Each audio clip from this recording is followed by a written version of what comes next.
bit, right? I'm losing my boner. What do you edit on? Final Cut? No. Premiere? Nope. Rush? Nope. Don't say iMovie, bro. No way. No. I bought my program. I don't know. DaVinci? No, that's a good one though. I've heard good things about DaVinci, but I edit with a program called Black. It's not Black Magic. Fucking, I'm thinking about DaVinci. It's a CyberLink Power Director. Oh, cool. I haven't heard of it. It's fucking the shit only because it has this plugin, bro, and it's where I can take each file of each camera that I have, and it syncs them for me, and I plug in the audio to it as well, so it syncs the audio and it creates one timeline, and it gives me a preview window of the 4 split screens. And so once I hit record, it starts recording a new file with like these being preview files, you know what I'm saying? Yeah. And I do the jump cuts like live, like if I was recording the podcast live. And I just, like, instead of doing it right here, right now, which would be ideal, I just take it home and I do it myself. I just click, Irvin started talking, I click his thumbnail. I started talking, I click his. And if we're both talking or whatever, I jump to the wide. And that's how I do it. Yeah, I can do that in the software too, but the autopod is cool. Because you do fucking, it's like an auto edit. Literally. That's fucking insane. It does it in like 30 seconds, like the entire podcast. That's my mom, güey. Estoy bateándole. What takes me forever is just like the coloring and stuff. But yeah, I don't color grade shit, bro. I just make sure, I try to make sure that each camera looks decently, like, with each other, so that it's not like you jump to one camera and it's like, fuck, that's something different. I try to, a little bit, but no, I don't fucking color grade shit. Uno que no le sé, really, honestly, but that's fucking in here or there. Goddamn, bro. We're fucking coming another fucking intro. We're fucking getting deep into the weeds of this shit, bro. Are we rolling on everything profiles? Let's fucking go. Ladies and gentlemen, boys and girls of all ages, we are back at your mama's favorite podcast, baby. This time in the studio, we got someone who I have looked up to for a very long time, like camera-wise and fucking all that shit. We got my man Irvin in the building, baby. How are you feeling tonight, my dog Irvin? It's good to be here, man. Appreciate the invite, man. Big fan of the podcast, so excited to be here, bro. Hell yeah. Yourself, bro. I know you don't drink, but I'm going to crack one of these. Yeah, let's do it, man. Cheers. Shout out to the homie profiles, too. No mames. Already started off. No mames. Damn. Hey, what a way to start off. Hell yeah. There's no better way.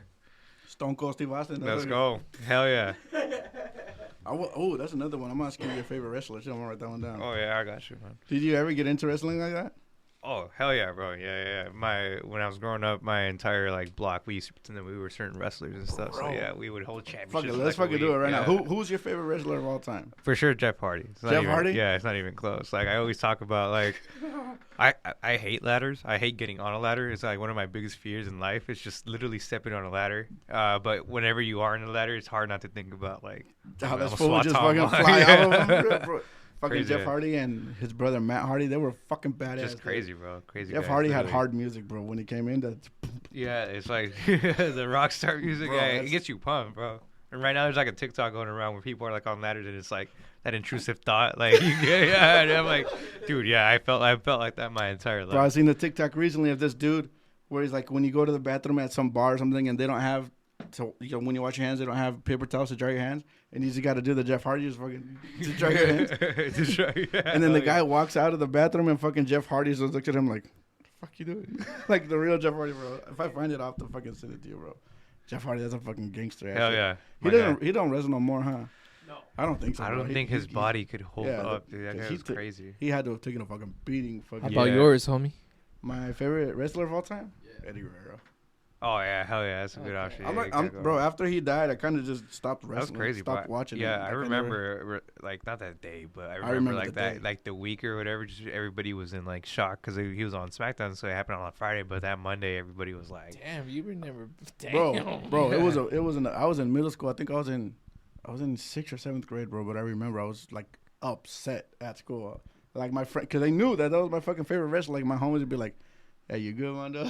It's just crazy, how it all happened. It was that Rey Mysterio era too. So you were they're gonna take over the world, And the day that they had the SmackDown, the first SmackDown since Eddie Guerrero died, and everybody comes out, everybody's crying, and then Chris Benoit's out there with the I'm Your Puppet T-shirt, just crying. I was like, bro, don't do this right now, bro. It was shortly after that Chris Benoit did what Chris Benoit did, bro. That was wild too.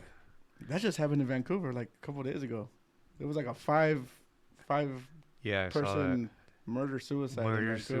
Bro. That's why I think I woke up to the KPTV. It was like the first thing it was. I was like, what? I think it was yesterday. Actually, it was today or yesterday. Something like that happened. But anyway, I don't want to fucking. We're fucking 5 minutes in talking about murder. Happens, man. Bro, the streets are wild. The streets do be wilding out here, bro. Irvin, bro, you're one of the fucking kings of the camera, bro. I gotta fucking tell you right now that everything that you've produced, like, and uploaded, there's nothing that you've uploaded that I haven't fucking absolutely loved, bro. So, first of all, flowers to you, because that's fucking awesome, dude. And I don't know if you remember or not, dude, but I remember asking you, fucking, bro, I just got this camera. Could you give me some tips of how to use it? And you're probably just looking at me like, what the fuck are you talking about, bro? But I used to do this YouTube channel back in the day. I still do it, bro, but. Your fishing one? My fishing one, bro. Yeah. And I try to make them like cinematic, little fucking, it's stupid, bro. But I remember I'd be like, bro, I would tell my homie too, like, dude, I know this dude named Irvin, bro, and he's fucking badass with the cameras. I'm gonna ask him for some tips. Do you remember me asking you about that shit long ass fucking time ago? I may not necessarily like remember the exact moment, but I do remember. I do remember you asking me for the settings. Yeah, I was asking you for settings. Yeah, so I'm like, I know it's a workhorse of a camera, and I can produce something pretty decent out of it. I'm just a fucking idiot when it comes to everything, like the fucking inside, the guts of the camera. Like you can't just buy a camera, turn it on, and think you're gonna produce a movie. Like there's so much, the lens, the fucking everything else, the light matters. Yeah. Everything matters, and people don't think about it, but. Yeah, no, I think I get a message like that probably like once a week, honestly, from somebody. But let's just say like out of every like 10 people who message me asking that kind of question or asking what kind of camera, this and that, there's maybe like one or two that actually like end up doing something like, and then following that advice or like going through with it, right? So that's why I like, and all the guys who have grown and I've seen their skills develop. That's fucking awesome. I was talking to you about Ian, another guy who. I got a chance to mentor like some of the guys, Oscar, all these guys that are coming up right now. Ian, shout out Oscar. Yeah, all these guys that are coming up right now in the videographer space. At some point, they struck a conversation with me, and I think what's cool is again seeing them actually follow through with it and seeing what produce. I mean, you went from a basic camera now to a 3-camera setup and knowing how to use it, and at least knowing the language and how things work a little bit more. From now, if somebody were to ask you.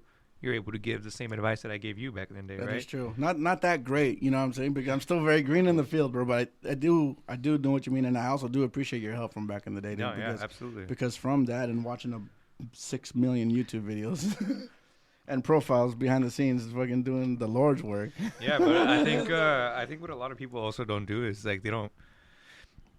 Everything is you need to practice. You need to do the actual work. Like get out there into the field. Again, like so many people want that advice, but they don't really do anything when it comes to this kind of work, because there's not that many rules. There's certain rules you got to know and follow so that things look the way that you want them to, but it's not that much where you're actually like thinking so much like on the spot. I mean, initially, because it's a lot of information, but once you get the practice in, then it just flows naturally to you, and you're able to focus in on getting the shot versus like, how the fuck do I work a camera? Like, here's a question that I have for you: when you're about to film something, do you pre-imagine it, how you want it to come out?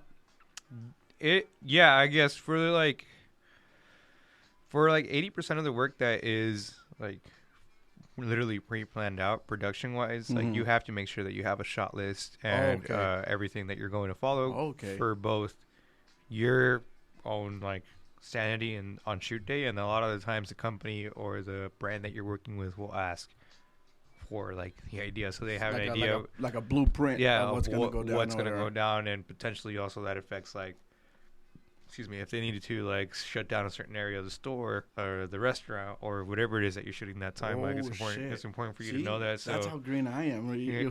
Do you picture a shot, bro? You picture the whole damn fucking what's gonna happen. Yeah. So like my job is to think of it even from like a delivery standpoint as to like who's this commercial or this video for, and who's the ideal client, or who are we trying to actually like make someone feel that specific person, or make someone buy this, or make someone do whatever. Like, that's what my job entitles, Like, and then the video part just kind of follows through like naturally. the target consumers. Like, who's this for, and what feeling should we put towards this, and all this. Dude, that's fucking.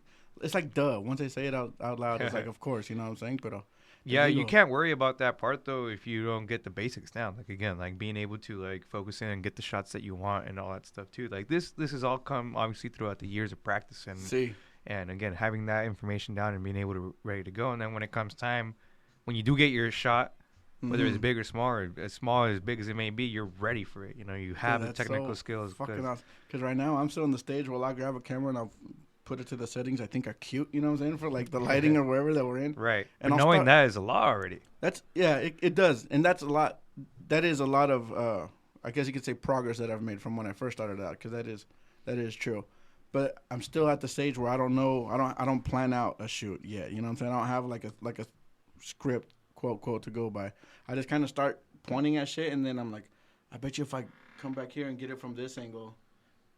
That's kind of that's where I'm at right now. And it's like, but I mean, that's also not my job. You know what I'm saying? I just kind of fuck around with it here and there with the cameras when I can. Like that one video shoot that we did over there with Manny and stuff. I was just kind of like pointing and shooting and shit. I'm like, oh, that looks kind of cool. So, yeah, and that's how it actually starts. We're like, you should be doing that. And then, again, challenge yourself to do something scripted so that you can see how that is too. But profiles, we're gonna script some shit, goddamn it. Yeah, and it doesn't have to be anything like too wild or crazy, bro. But it's just to get that practice in, because then you can set up your shots. And again, you don't always have to reinvent the wheel, bro. Like, you can watch somebody's video and just recreate it in your own settings and everything too, so that you can do it. But again, it's actually going out and doing it to get the practice in. But it's just doing it, getting the miles in, getting your reps in. But it's more like, if that's even something you want to do, if your stuff is more. See, and this is where, again, the more you get into this industry, and I think even the more it actually develops, because this is an entirely new, accessible field for people. It's always been around. Like, video making, filmmaking has always been around. But it's never been on a consumer level, though. Yeah, and this is why you're seeing a lot of. But now they're getting more specific with what content is, and I think there's a lot of difference between like captured content and produced content, right? Production value content. And I think a lot of people are trying to find a balance between both when they're really like two completely separate categories. Right? So like, if you're a captured content type of person, which is anybody who's doing vlogs, anybody who's doing any sort of like business stuff, that's more captured content. You just want to see what you're doing, what you're making, stuff like that, versus like production content, which is again commercials, even like podcasts, things like this. Like, this takes time and planning and stuff. The other part doesn't. Like, you can show up and you can shoot and kind of hope for the best and see what you get, and that is the content. And again, the more practice that you get, whether it's filming events, corporate stuff, like, the more you're gonna train your eye and you can push it too. But yeah, it's important to like. That's awesome. Yeah, you have to know that, because what's important too is, as you start developing in this field, is you're gonna get a chance to work. Yeah, you're gonna use your stuff obviously for the most part, but there's gonna be times where you go on bigger productions and you get handed a camera or a certain piece of equipment, and if you don't know the fundamentals of filmmaking or like anything, you're gonna be absolutely screwed. One thing for sure is being able to pick up any camera, and while the menu system and the settings are different, the rules and the principles behind filmmaking are the same. So if you don't know those, you can't really get anything that you want and make things look the way that you want. So that's why I always tell people, before upgrading a camera, before spending a lot of money, whatever camera you have, learn how to use it, learn the principles, get the best out of it, and then start making small upgrades to the lens first, camera second. Lenses are so fucking expensive, dude. Sometimes there is. You'll buy a $2,000 camera, and you'll buy a $2,500 lens, bro. Like, your lens costs more than your camera does sometimes, bro. It's insane. But it's also like how you're saying, that's the fucking getting the best out of the camera that you have, is fucking buying what it needs and figuring out the settings and everything, that aperture, f-stops, bro. All and then cameras are only getting better and better and offering more and more for less and less. Don't get me wrong, it's still expensive to get a good quality camera. And I'm not gonna be that guy right now to be like, oh yeah, you can do everything with the phone. Like, right.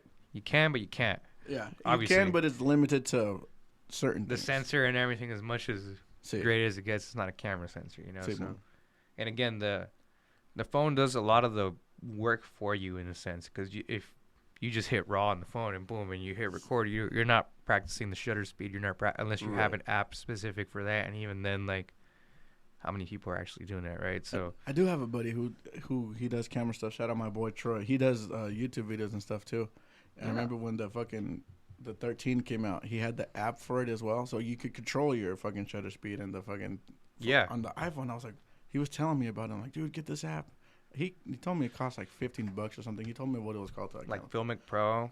Filmic Pro. That's what the fuck it was. Yes. Jesus yeah. I used to. Yeah, and I mean, like, again, like, you can use it, and you should if you're trying to get the most out of your iPhone. Out of your phone, yeah. So he would do a lot of stuff too, and he has a Sony camera too. I forget what it is. It's the RX. It's kind of an older one, kind of like a thicker camera. Oh, I know what you're talking about. It has like the big ass lens. It has a big ass fucking lens, bro. And he'd be like, dude, you looking sexy, man. And his fucking lens go, and I'm like, you fucking bitch.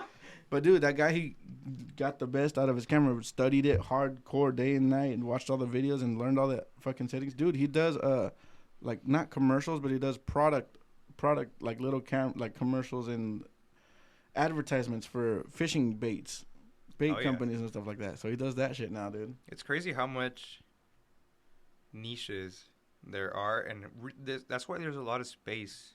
Yeah. And I share as much information as I do, because there's little niches in between everything, bro. Like, there's fishing companies that would pay you a lot of money if you did some. Got good at what you did. Yeah, got really good at whatever it is. Like, I've done commercials for this is a girl who does crochets, knitting, like scarves, and she's like that. And I need a video, Irvin. No, well, yeah, she needed a series of videos because Joanne, the Joanne Fabrics. Oh shit! Literally launched an entire line of her fabrics. Of the girl that makes crochets. So she literally got to like pick out colors and make her own fabrics, and then it sold at Joanne. And they needed a series of commercials to do that, so we shot that for her. And she's an influencer. She's written a book now and all that stuff too. So it's crazy. Like it really is. Like, there's niches for everything. You could be like, I make whiteboards and I'm trying to sell them to Amazon. Dude, legitimately.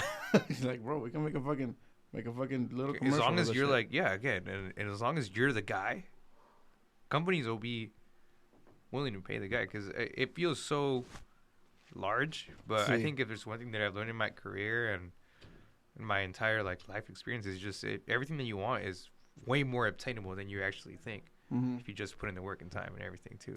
Especially nowadays, dude. It's like the way technology is coming out. You're connected. You're one DM from potentially changing your entire life. Like one DM, one message, one post, that's never been able to happen before in your entire life. One video away from changing your entire life. Like, I know it seems so far-fetched, but think about how many people have made, even whether it's a bad viral video or moment or whatever, that's made them famous. Like the Cash Me Outside. How about that? Yeah, like that girl, or the one recently, the one that got kicked off the plane. That motherfucker's not real. That motherfucker there. Like now she's like a whole celebrity and stuff, right? So people capitalize on those moments. So I think it's like a modern.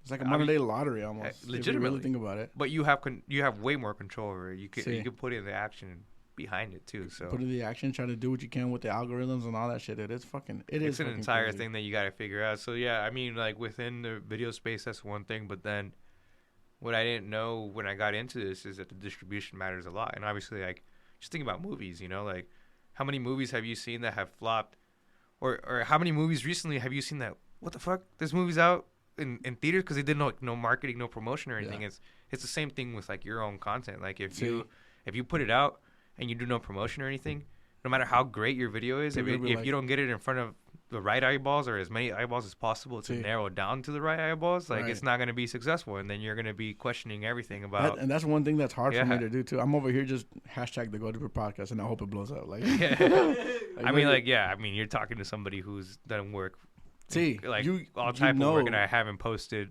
like 99% of the stuff that I've done legitimately. Bro, you gotta post it. At least send it to me, bro, because I want to see it, bro. I swear. Bro, yeah, it's cool to hear that too, man. Because honestly, like part of the reason that I post is because you're in your own head, you know. That's one of the main reasons I wanted to fucking have you on, bro. Because you're always working behind the cameras. You're always behind. People don't know who's like, oh, fucking Manny's podcast looks fucking dope. Yeah, it does. Manny's the head of it, but the reason it looks so fucking dope is because my man Irvin's behind the cameras making it happen, bro. That's fucking why I wanted to have you on so people can realize what the fuck is going on, bro. For real. Dude, what made you get into it, bro? What sparked your mind to be like, you know what, I'm gonna pick up this camera. I'm gonna fucking. I mean, you don't know if you're gonna like it or not, but like, I want to ask you, like, what made you, kind of get the ball rolling with this? Yeah, man. So to be honest, and this is for all the real ones out there that know this, my first and true like love, I guess, in this life is like dancing. I'm a big dancer, so I've always I used to do hip hop choreography. I used to do all that stuff, right? Chinga. So yeah, and I did not know that, man. Yeah. So before doing all that, there's this little dance craze that went around at the time. You guys probably know it as like jerking, right? No, yeah. Yeah. So my mom, first of all, this all starts because my mom has always had her own business, right? So part of that, she's always had a computer, and with that came a camera, right? Because she needed to take pictures of her events, this and that. That camera had video settings. Me being basically at the time, when you had a PC, like there wasn't that many people who either had a computer or had a computer that can edit stuff. Right. So I was one of the only guys that had it, and I had a camera. So my friends and I, we started doing jerking videos and stuff, and obviously I'd be the one to edit them and everything too. And it really just started with like playing around with that, like getting a clip and turning it into like 4 things and putting a bunch of colors and all stuff. The best effects. Yeah, the best, literally anything that Windows Live. Quick black and white. Yeah, for me it was like Windows Live Movie Maker. That's where I started. That's where I started doing my fucking PDX fishing YouTube videos. Yeah, Windows Live Movie Maker. I throw on a bunch of effects on there, and I was like, oh shit, this is sick. Like I enjoy this process of it, but it was just dancing videos, and this was like around middle school time. I was like, se llama Cruz? Every jerker fucking had a crew, we had SFK, yeah. Let's go! Yeah. Salud para todos de SFK, bro. SFK, so yeah, it was, and it stood for So Fly Crew. La verga. Crew with the K. Crew with the K, I was about to ask you. Crew with the K. Had to. The real ones know, like, yeah, you. There were so many names, and the S was like a money sign. See, a huevo. It had to be that bro. way. Bro, let's go. Shout out to my homie Raul, too. You don't remember? You probably know who 5SK is then, entonces, no? 5SK, they were like a big jerker group, like kind of up here. We knew like the ones that were like everybody was like, oh shit, it was RSK for us. RSK. Flyboys. Well, ¿cómo se llamaban? There were so many, bro. It was. There was for so like many, as much bro. as like people make fun. It was cool to see like people get together and like do that dancing, because it also were like, I know like obviously breakdancers and b-boys even in my school and everything were around, but it was cool to see like this whole craze going, and I think that kind of got replaced nowadays with people who play music, right? It really has, bro. That shit took off too. Yeah, that shit took. It's cool to see that there's this many kids now like playing. Legitimately, and they're good. They're really good. Well, because they pick up the guitar and everything too at like 11, 12. So like the age that they're learning all this shit anyway. So by the time they're 16, 17, they got fucking 5 years of experience, bro. 5 years of experience is 5 years of experience, regardless of like. If you're, again, 17, 27, whatever the case may be. 5 years is 5 years, wherever you put it. Yeah, bro. So it's cool to see that, too. But, yeah, back in the day, it was the jerking thing. And then that turned into, in middle school, like I said, I was also doing, like, the morning announcements. So I was doing green screen editing for my middle school. I was doing, like, we had to record the day's announcements a day before. Or like in the afternoon. So the announcements for tomorrow we're gonna record. Yeah, we're gonna record them today. Got you. Edit them basically like not overnight, but within the next couple hours, and then have it ready to go and launch it by that morning. So I was doing that in 7th and 8th grade. My buddy Michael. Shout out Michael. He lives out in Utah now. Just got married. Shout out to him and his new wife. But yeah, it's that's how it all really started. And then from there, got into high school, got into communications, would make videos here and there. Just got really, after learning the software, Windows Live Movie Maker. The free one that comes on everybody's I transitioned computer. over in high school to iMovie. And then in iMovie, we had to just make basic stuff for the school. And really, that was about like the end of it for me. Like after senior year, I did a video. I was in video every single year. still making dancing videos and everything. There's still dancing videos of me up on my Facebook and stuff too. But I'll find them, bro. yeah. There's like again, like choreography and stuff is what we used to do, and then outside of that, my friends and I started doing skits. What kind of like comedy skits? Yeah, like comedy skits, Bro, but like instructional right comedy skits for the school. So it would be something like how to check out a book from the library, but we would make it funny, like make it like check out this Curious George book, Mike. I was like, so that's why like it was like that was like my directing, I guess, like debut, because I would have to come up with the idea and then get my friends to say the lines, or like whoever my crew was within my class or whatever to say the lines, and like obviously edit it, make it funny and everything too. But I thought after high school that was gonna be it. And when I got to college, I got into this program that let me get into college 2 weeks early. It's part of like a summer bridge program. And I was like, okay, well, yeah, videos are done, whatever, time to focus in on school. And once I got into that program, it's funny, but the same thing happened. They were like, hey, we want you guys, every like 4 people, we want you guys to make a skit or a video on how to do certain things in college. So we actually got how to get basketball tickets at Oregon State and how to use your student ID to get those. Oh, got you. And everybody else, like, they made their videos like how to check out a book at the library, how to get a computer rented out, this and that, a bunch of different other things. And then when our video was, for some reason, like the last one to get presented, and everybody was like dying, laughing, cracking up at like the thing, and like they all thought it was like a super great video. And so that was like a little spark that let me know, like, oh, maybe I can do this at some point. Maybe there's something here with this. Yeah, in college. And then that was it. I mean, I was in college. I found out that my girlfriend was pregnant. Had to come back, and life got real. And I really thought that was it for me in video. But when I was in college at Chemeketa in Salem, I got my grant money to go to school, and rather than like buying materials and chingadera, I already had everything. So I was like, fuck it, I'm gonna buy a camera. I bought a Panasonic. You bought it with your grant money, bro? Yeah, I bought a Panasonic G7, and that's where I really started to get like super technical and started dialing in, down, trying to work in business, figure out this whole thing. And that was, my son is 7, so that was 8 years ago. Nice. And Panasonic, I heard good things about those cameras too. Actually, I have a couple of YouTubers that I used to watch. I don't really watch them that much anymore, but they do their videos like, because they put their like all their products or whatever in the bio, you know what I'm saying, in the descriptions, and they had Panasonic videos, but cameras. But bro, I'm a little bit upset at myself looking back, thinking about that camera. I did what I'm telling you and everybody else not to do. I upgraded the camera for the sake of upgrading the camera. Got you. Right? That week when I think I actually bought a Sony A63 6300 at the time as my upgrade. When I did that week that I did that, I finally figured out how to use the Panasonic. So like I finally figured it. Have you gotten rid of it? Or did you No. Get I just one? like, I would watch the YouTube videos. I'd have the camera in front of me. I just didn't like do anything. Like I didn't actually like practice or anything. Like I would change, not the picture profile necessarily, but like not the picture profile. Like I wouldn't shoot in RAW or anything. I would just shoot with like the filters that the camera had. ND filters and shit? No. Like in-house in-house filters, right? Oh shit, okay. Thinking that was like the picture, and then once sepia. Yeah. Once I got like the Sony camera, and maybe it's because Sony's like easy to use or whatever, but I finally figured out how to shoot RAW and everything, and I was like, damn, I could have probably like gotten more out of this one. Figured it out, but it ended up all working out. It just sucked at the time because it was like, as you upgrade things, you realize how expensive shit is. So yes, sir. Here I am. Here we are today.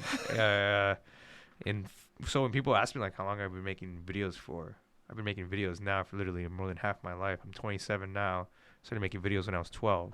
Let's go. Yeah. Bro. So 15, like legitimately like 15 years of making videos. 15 years experience. Like how you said, that's 15 years of wherever you put it, bro. That's fucking 15 years of experience. Longer than, like more than half my life, legitimately. So now it's crazy to just be like, this is a whole career and a whole now that's what you do. Yeah. So I guess another question that I have for you, because that's what te dedicas, right? That's your job right now, is to make content and to make videos and to make and videos. Is you still doing the real estate thing? Is that what it is that you're doing still? Because I remember that's what you used to do. No. So like, do I work in real estate? Mm-hmm. No. So as I was going through my kind of like trial phase, which was like 22. I was doing home loans. I was doing mortgages. Oh, okay. I was helping people with mortgages. Yeah, I was That's a loan how officer. you knew. Fuck. ¿Cómo se llama? You were doing. Adele's? Yes, you were doing stuff. Damn, I won a jersey through him too, through a contest. Yeah, Adele. ¿Así se llama? Adele, yeah. Yeah. That's funny. I remember that, bro. Hell yeah. Yeah, you like, won hey, a Portland jersey. I won a fucking. I still have it, bro. That's my only official Portland jersey, Hell bro. yeah, Other bro. ones that I have are remember that. chapas. Yeah, I remember that vividly. Yeah, because I used to do home loans, and that's how I kind of met everybody. And I came into a point in my career, or quote unquote career, where I just had to figure. I was young enough to like, if I was like, okay, I'm gonna go 1 year into this video thing, go on full force, and if it all fails, boss to the wall, see how it yeah, goes. if it all fails, like I have my license, like this is good money. I know how to do this. Like math and numbers have always been and come pretty easy to me, and there's always gonna be a need for bilingual lenders, you know. So I was like, oh yeah, whatever, I can do it. Again, here we are 7 years later, and we're still doing this. And now, when it comes to like, I kind of mix the best of both worlds, because what I do with the video stuff is I run like an entire marketing agency. Yes, sir. But I have an avenue specific towards real estate because of my prior experience. I know the industry literally like inside and out, so it allows me to help these agents and lenders create content specific for their, audience or their specific client or whatever. And I know how to reach this audience both from an emotional standpoint and how to put it together with the videos that's so too. fucking crazy. Which is why I mean, like all my agents are successful, luckily, because of that too, because of just that those 2 years in it, and not much has changed since then. So I just learned how to put it all together. Bro, that's fucking insane. So it's like, fuck no mames. So it's like the agents, they kind of in your, what the fuck is the word I'm talking about? Like the thing that you created. You just said the word right now, and I can't. Niche? Not your niche, but like the thing, your bubble buzz that you created is like you help out all of these fucking agents, and they're all successful because of the fucking where you were doing the mortgages, yeah, mortgage lender, yeah. No mames, home mortgages. I'm all over the fucking place right now because I'm an idiot when it comes to that fucking shit, bro. I don't think so, bro. I think it's what I learned during that time as a lender is that this is basic information that we don't know, right? We weren't taught this, like, but we speak English. We're here. We've gone to. We don't know this. Right. You think our parents know this and to its full extent and are able to teach this to us? Like, no. So the reason that I got into lending was because my mom bought a home during that time, and I got into it, and I was like, damn, like this is crazy how little she knew about the home buying process. And what made me upset was she could have bought a home years ago if she knew what the actual steps were to buy a home. Everybody still thinks that they have all these misconceptions on what it takes to buy a home. I feel like I have those misconceptions including like credit score, down payment. And I'm gonna sound like a fucking realtor and all that stuff. No, this please. Is just I need this information. This is just like Don't stop. In my head. But again, like having all this information like in my head, I was like, okay, how could I capitalize this? Because there's still very much a need and a void within the Latino community specifically sir, there is. To first-time home buyer programs and shit like that, bro. Yeah, like again, like there's so much stuff that 100% financing that people don't know. Again, like people still think that you need to have a perfect credit score. All you need.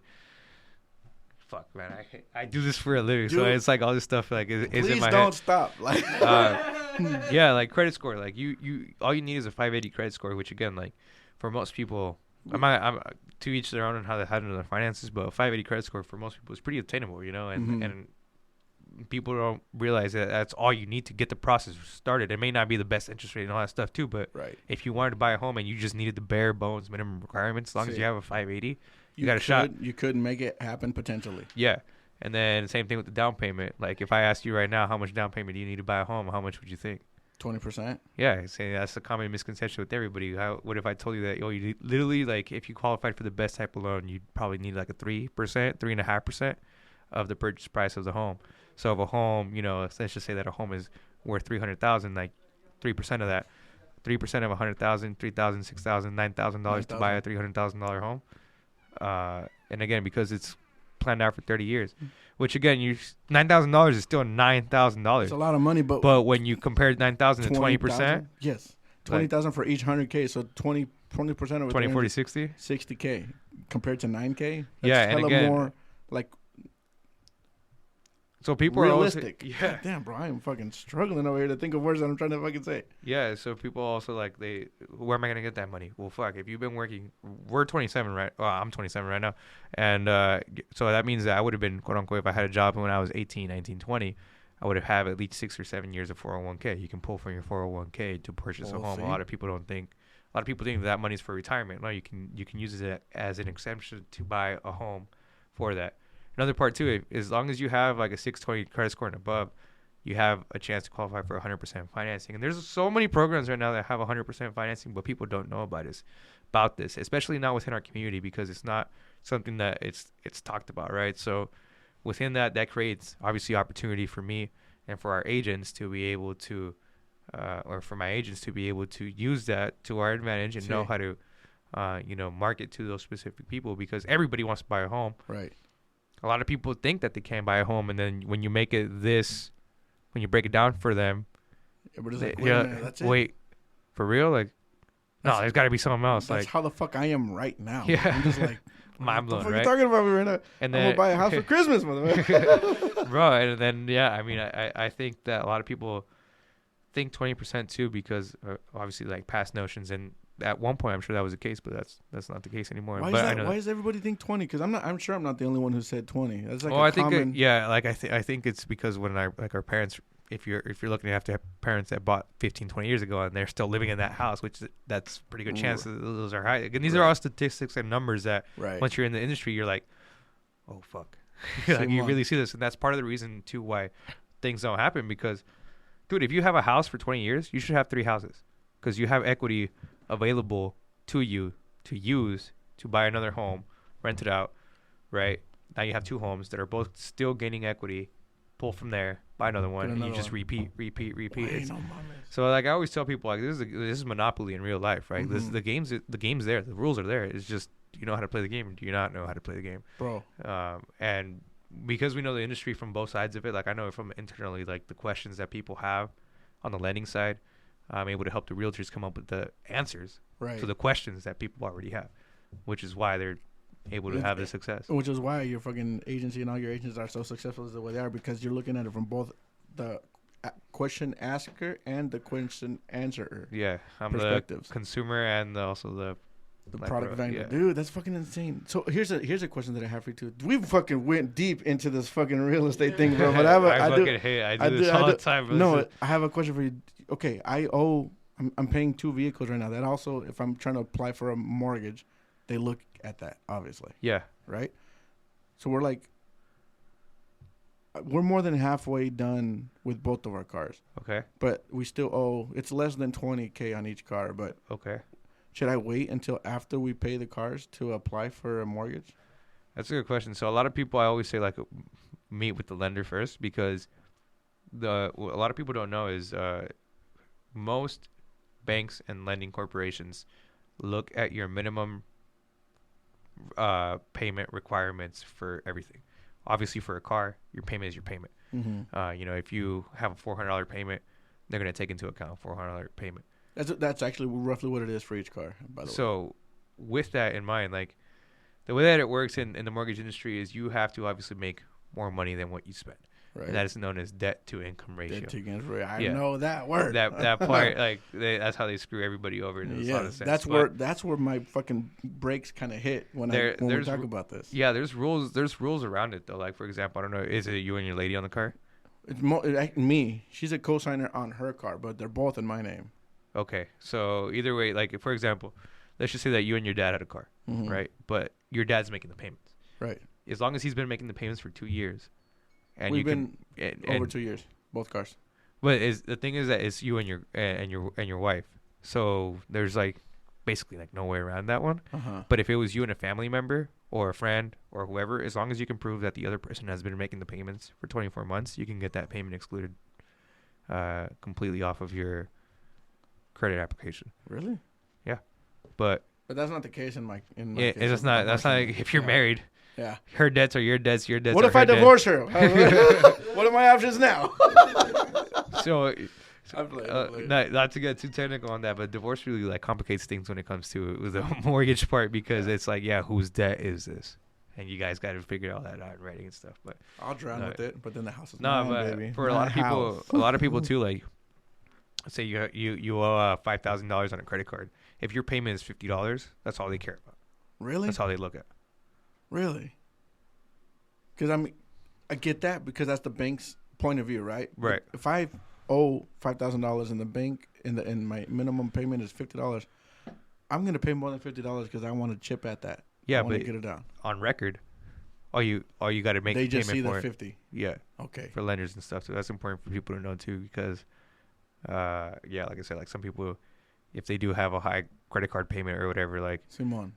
don't, or if they make more of a payment on their credit card, say that your monthly payment is $100, but you pay $200. They see it as $100. you only got to pay $100. Yeah. Okay. So that's how it works on that end too.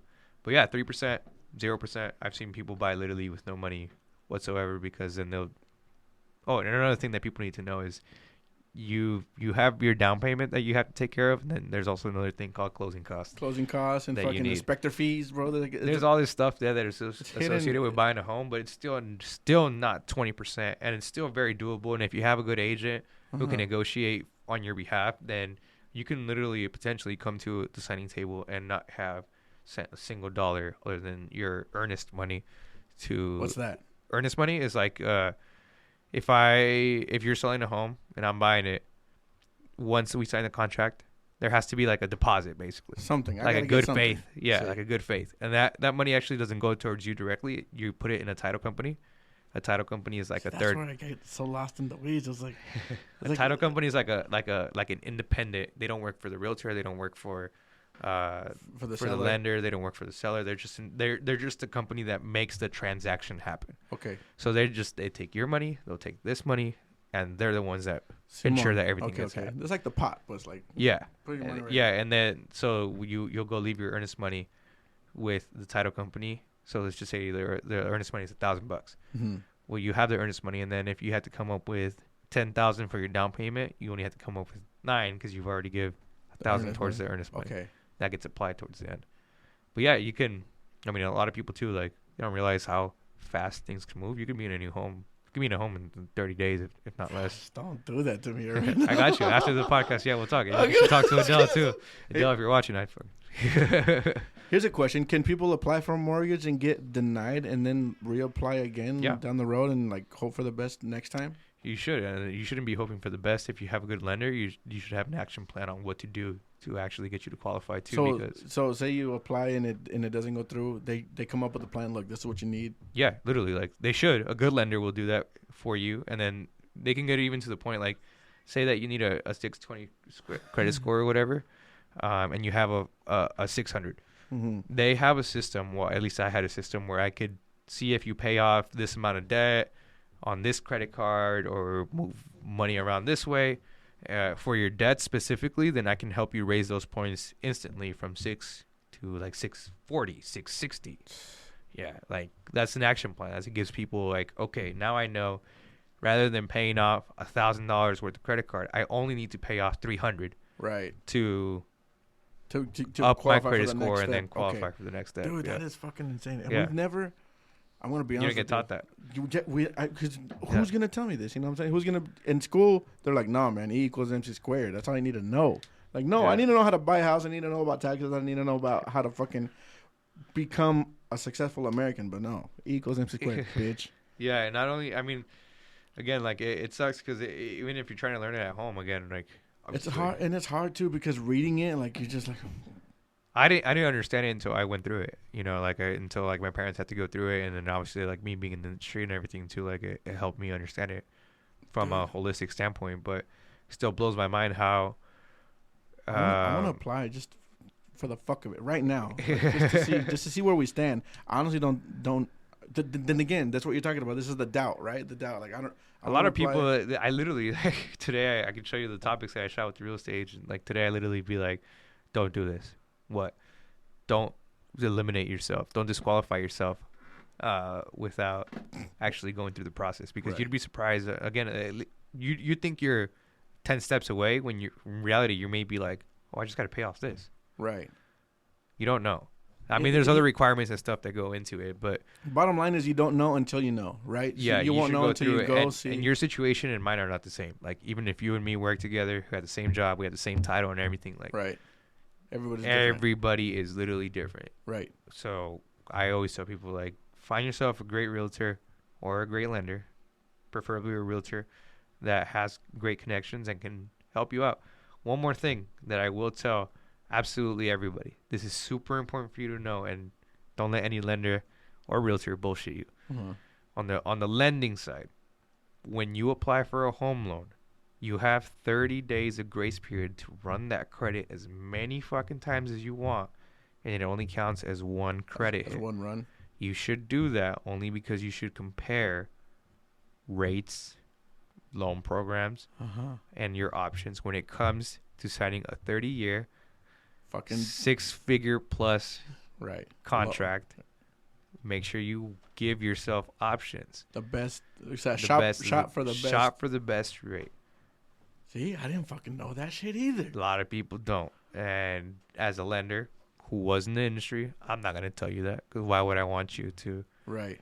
shop me or do something else? Right. Why would you? I'm trying to. Get I'm you telling right you what, to keep it 100, literally, like, this is what white people do. This is what they have access in, because they know what to do. See. They have access to, right? They know to compare their options. Us, like, We're and just this like, happens in the Latino community a lot too. Like, whatever recommendation you get, like, oh, that's where you're going. Simón, No matter 100%. what, as long as you told me that, like, I'm gonna trust in you for that's telling me me to that. you right now. Yeah. Bro. It's just like, For preach. sure, bro. That is But fucking, but yeah, I mean, like, I do that. That's just one aspect of what I do. But again, this is because I was in that industry and I found like a little niche, and now I'm able to do this locally. I'm starting to expand now throughout the rest of the state and hopefully throughout the country, because I think that this, again, like, my cultural background, me having lived in Mexico and like still going there and routinely seeing how marketing is played and combining it all with how it is here, like, I'm able to really dive in and have this like a roadmap on what exactly to do to be successful, especially if you're a bilingual Latino agent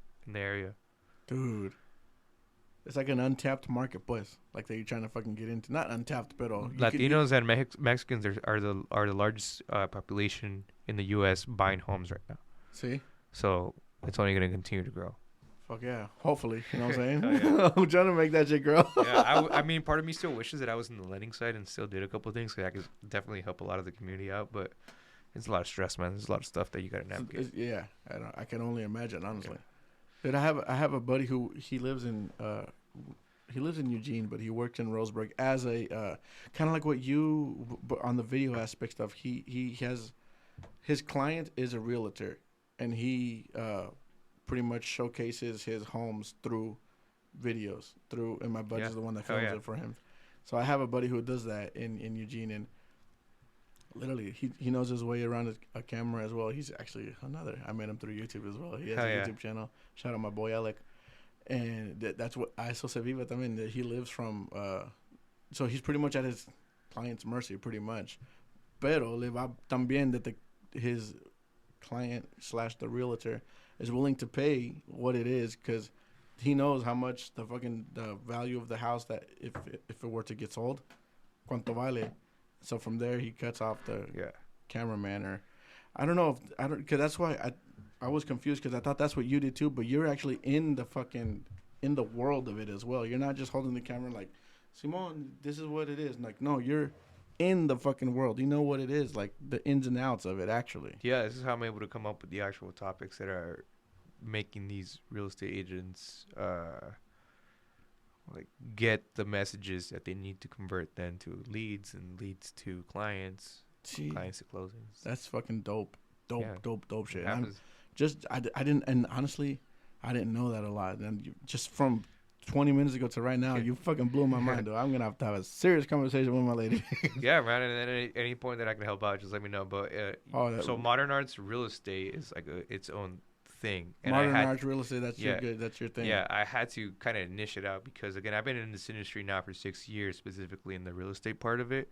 And I have a blueprint. I have it all mapped out. I know exactly what to do now to make I think any bilingual agent's successful. But I just never, because I run and administer the pages for so many like agents and stuff, I never took the time to do it on my own. I know it sounds stupid to a lot of people that you're like, fuck, how do you not post your own work? Believe me, like when you do this for a living and you all you do is literally like you're on social all day. By the time it's like time to do your own stuff, you're like, fuck yeah. So yeah, you're all burnt out and stuff too. But I've been getting a little bit better at it. Check out the page Modern Arts Real Estate for all the stuff that we do. We're gonna be releasing more stuff that we've done in the past. Things that have gotten us to this point. But now, like again, that's going to be hopefully the go-to space for all Latino realtors in the area and hopefully around the country and stuff too. Fuck yes, and it will be. Hell yeah! Don't say hopefully. It's going to be. Goddamn, you know make it happen. Yeah, we're starting to grow, yeah. man. So this last couple months, we're starting to grow the team out a little bit. So it's gonna help us expand. That's excited for what's come next year. Fucking legit, bro. That's actually really, really, really cool. So congratulations to you and and cheers to what's to come because I know it's gonna fucking pop off, bro. That's appreciate it. So dope as shit. One question I do have, you kind of like steering away from this one a little bit is I've seen you doing a lot of fucking sports shooting shit too, bro. Like you be on, was it like a college football? No, you were on the fucking NFL fucking team too. What was it? I think, bro, it's been a while, obviously, but I saw because I follow you and you be posting. Were you on an NFL fucking team shooting shit too? Yeah, so I've gotten a chance to be at some really cool places. How did that all fucking start, bro? Because somebody had to have recognized your work from somewhere and said, "Hey, would you be interested in doing this, or could you come do this for us, or whatever?" How did that happen? Let's see I'm gonna try to make it like a medium-sized story, so it's not too long. So I did a video. I can't even remember the year, but I want to say it was like 4 or 5 years ago. It was right before COVID. Woodburn High School went to the championship, and I shot the state championship video. Right, I did that completely like for free. I wanted to do something. I think I had just gone. That's talking about getting out in the field and fucking around earlier. Yeah. So I had just gotten. I think I had just gotten the A73 at the time. So I wanted to shoot, and I had rented all this gear and everything too, and I wanted to shoot, and I just went out there for the final, and found somebody there that got me a field pass, so I was able to go in there, and I was able to create this entire like little mini doc of the event and winning the championship, and there were some other past Bulldogs there that I got a chance to interview and ask them what being a Bulldog is all about, and I put it all together, and I posted it, and it did really good locally, quote unquote. Everybody was in love with it, but that video, I didn't know if I wanted to do sports or anything because I was already doing music at the time. I was already like literally like traveling and stuff, doing music for some bigger artists and stuff too. Come on. And I just got into it, and then there came an opportunity right around at the time too, like when in February of 2021, right after COVID, my dad passed away. Oh, man. And in February of that year, I had the opportunity to go down to California. I literally just messaged a bunch of people on Instagram, and I was like, "Hey, give me a shot like this and that. Like, I'll pay my way there. I'll sleep on a couch. I'll do anything just to give me a chance to, film something. Yeah. Whether it's behind the scenes or something." And there's one guy who gave me a chance out in California because he was filming a bunch of draft prospects going into the NFL. Oh, Simon. So I had to make a decision at the time to either go do that or go to my dad's funeral, literally. Fuck. And yeah, bro. So it was one of the toughest decisions. It was literally like I got a call at 12 something throughout the day as I was pulling up to my driveway that my dad had passed away, and by like 3 p.m., the guy had messaged me back from a day after being like, "Yeah, bro, come down, but you got to come down like by tomorrow or whatever. Like if you want to make this happen." We need you here stat though. Yeah, like if you want to make this happen, because I'm only here for the weekend or whatever. And it was down in San Diego, so I was like, "Fuck." I had to, I have half brothers and sisters. I kind of, I talked to them. I kind of went through the whole grieving process, but I had to kind of do it quick. And I made a decision. I just put myself in my dad's shoes. I was like, dude, my dad would be so fucking pissed if I didn't go yeah over. And I know it, like, again, my dad just passed away. I know what the fuck you're talking about. Well, my dad would be so upset if This it was potential him. opportunity, see. This potential opportunity because of him. So I just like, what would my dad do? What would my dad want me to do? And so I made the decision to go over there, and it was hard and everything too. But that moment changed my life because after there, that same guy, months after, was gonna come up to Oregon, and he was gonna shoot a documentary. So I was like, bro, we talked about this when we were down in San Diego. Like, if you come up here to Oregon, I got you. Like, I got all my production gear up here. Like, I'll drive out wherever. You don't gotta just bring yourself, your cameras, and we'll make it happen. Sure enough, he's like, yeah, let me connect you to the guy who's putting it all together. Cool. And that's how I met Daver, my boy Daver, who is the owner of Avalon Sports Group. Got on a Zoom call, told him who I was, what I did, showed him my work. And he's like, yeah, bro, I'll give you a shot. And I was like, cool. Like, who are we working with? Like, who's the athlete or whatever? Like, who's the guy? And he's like, Jordan Poyer. And I literally like what? I was like, what the fuck? He's from a store? Like, he's from here?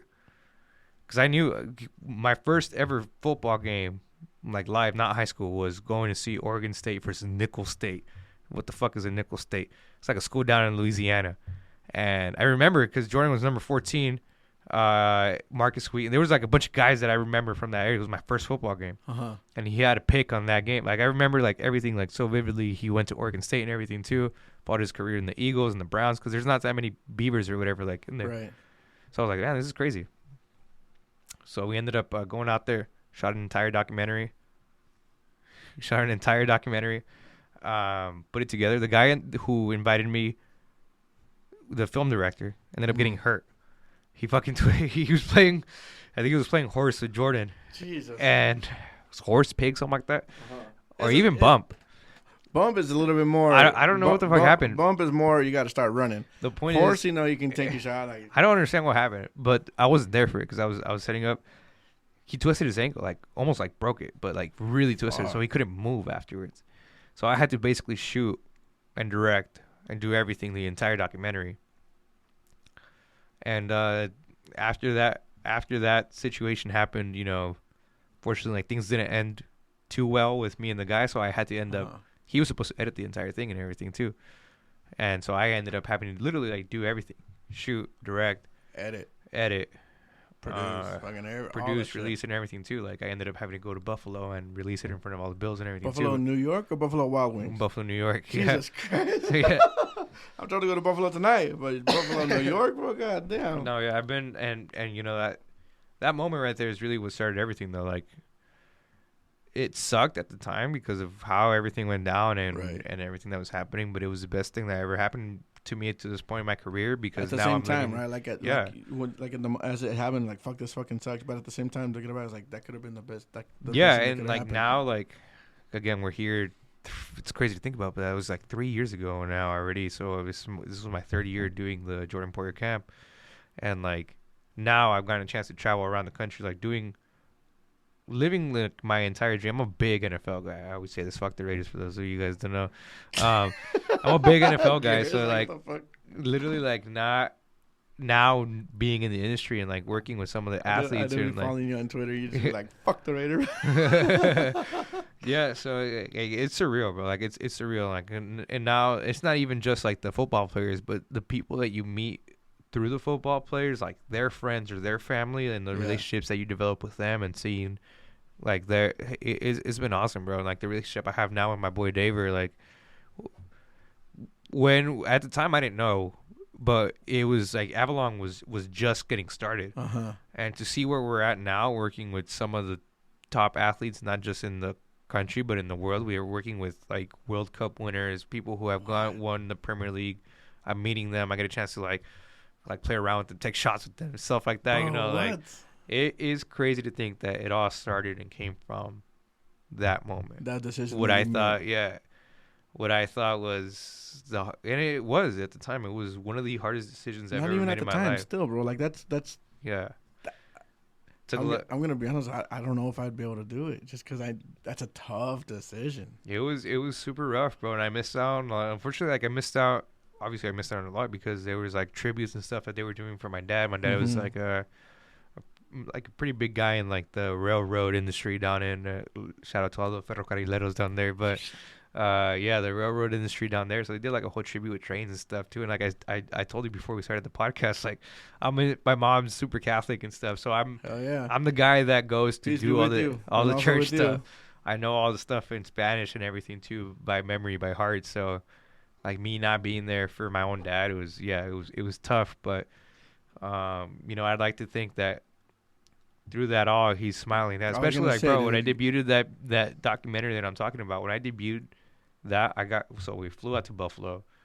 The entire Buffalo Bills team is there. First of all, I'm a Patriots fan, so that fucking it sucked. It was like with the enemy. But thank you for being here, but fuck all y'all. Just seeing like the entire team show up, the coaches, like crazy, there, bro. and like this is my first like big work. They got a theater. They rented an entire Seneca Wallace or I don't know, Seneca something hall, and it was like it looked something like it's an experience that I'll never ever forget. Like it felt the closest thing I'll ever get to like, no, that's not true. So it was the closest thing I've had so far in my life up until this point of like a red carpet experience. It was an entire red carpet experience, movie debut type of thing, and it was the first time that Jordan and his parents had seen that too. Oh, so it was they had nobody. It was too. A premiere for them, so they had no idea what to expect and everything. So it was like the weight of the world. I remember like when the final like credits and stuff came up, I just started fucking bawling and crying, just like that's a moment, right? Taking it all in, and then also just being like, I can't believe this right now. Like a kid from Woodburn who picked up a camera for jerking videos now is debuting a video in front of an entire NFL team for one of their players, talking about some very serious, real shit, because he was talking about his sobriety and stuff with alcohol, or his battle with alcoholism and stuff throughout. So we had a genuine like conversation that turned into an entire documentary. Right. The whole point was not to shoot a documentary; it was to shoot content that turned into a documentary. Gotcha. And everything else just kind of followed suit after that, man. And so again, now to see where we're at, the team expanding, I'm still very much involved with all the athletes and projects. It's cool to have taken that leap of faith and have it pay off this way. Definitely, dude. That's fucking awesome, bro. Honestly, is there a place we could watch the video? Is it on YouTube or? Yeah, absolutely. Yeah, you guys can go watch The Kid from Astoria. STCM Kid from Astoria. The Kid from Astoria. Jordan Poyer. I'm gonna leave it down there in the link of the description below, bro. So you guys can go and check out the documentary and the fucking badass work that my homie Irvin does, bro. Because that is fucking awesome, bro. It's like. And this is, and thinking about it like this too, it's fucking awesome, right? But it's also just the beginning. O sea, de aquí para donde, you know what I'm saying? How many you just fucking knock down one door, but all the doors that are left to fucking knock down, bro. So that's fucking, I think that's fucking awesome, bro. And it's obviously well deserved because, I mean, how I've told you from the fucking get-go, you're like one of the fucking people I look up to most when it comes to fucking all this videography and cinematography, even though that's a word I made up. It's a documentary. The documentary does have cinematography aspects. You see, goddammit, man! Fuck you, man. Cinematography is a word, you piece of shit. Yeah, cinematography is it's a word, it's an action, it's a verb, and it's a thing. Yeah. That's the clip, bro. That's what I'm putting onto fucking TikTok right there. I don't care. I don't give a fuck about anything, bro. Fucking that's an hour right there. We fucking I wrote down all these other things, bro. Like. We don't even need to touch on that shit because I want to fucking end it on a high note. I'm going to fucking wrap it up around here. Did Profiles leave? Yeah. He had to dip out, huh? Yep. Yeah, I figured so. Are all the cameras still rolling? Just because they're on doesn't mean they're recording. That one's recording. This is like the worst nightmare of any video. So me and Manny recorded an episode, just me and him. Mm-hmm. We were literally right before we started the episode, we're like, all right, why? Something's going to go wrong because I'm not behind the camera. I'm so worried right now. And when I checked the recording? Yeah, all but that one. Turn it off and on, and then hit the record button again, please. I already pressed record. Yeah, so what ended up happening was literally like the camera died right as I like turned around to as soon as you left it. So I was like, dude, it didn't save, and then I checked, it didn't save. Somehow, I don't know, I ended up pulling the memory card and it was there, thankfully. No way. Yeah, it ended up somehow. I've bought mirrors, bro, to place on the wall strategically so that I can see, even though I should buy monitors, right? Like the fucking flip up fucking monitors, so I can see if it's recording or not.